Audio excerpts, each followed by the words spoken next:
Hello, welcome back to my YouTube channel, the All Sorts Podcast. Recording of my first ever podcast has not started yet, so here is a little F1 video to keep you all entertained. Obviously, we still have 6 races left of this season, and it's actually been a pretty exciting season. We have loads of cool races, loads of exciting strategic calls. Ferrari, we're looking strong at the start of the season. Looking awful now, not in the best shape for the end of the season. Red Bull Racing have just taken things to a brand new level. Max Verstappen is in his prime now and will be for another 4 or 5 years, I hope, and I reckon he will be. In terms of the championship standings, Red Bull have absolutely wiped the floor with the Drivers' Championship and the Constructors' Championship. They have completely destroyed the opposition, and the championship has wrapped up. If Max continues the way he is, he'll have the World Championship by Japan. That's just the way it's going to be. Mercedes fans, I'm sorry, but your reign is over. Ferrari fans, you had it at the start of the season, but now you've just got to let it go. You have to let it go. On to next season. I think Red Bull will still have a decent advantage over the opposition and the other teams around them.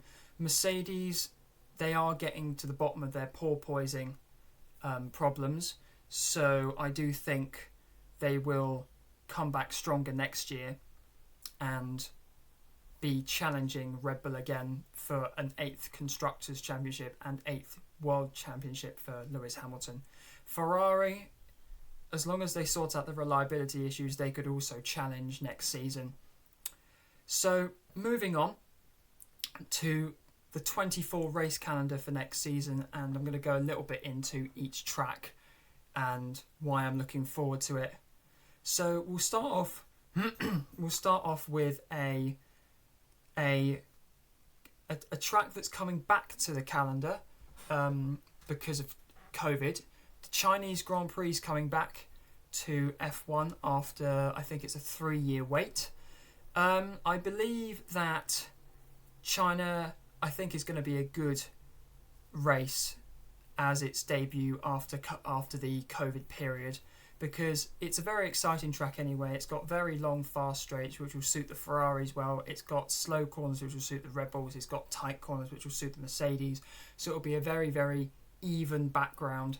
And also because they haven't been there for 3 years, it'll all be fresh in their minds. They may forget how the track works, which may bring the slower teams up the order as the top drivers will be making mistakes.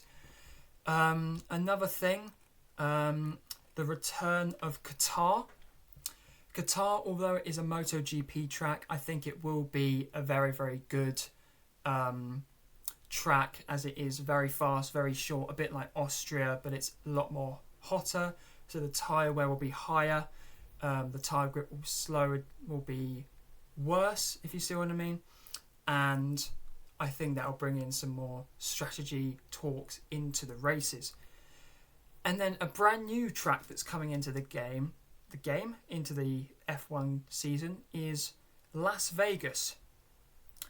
Now, Las Vegas in itself is a very, very, very expensive place to go. So an F1 race there will just boom the economy up even more.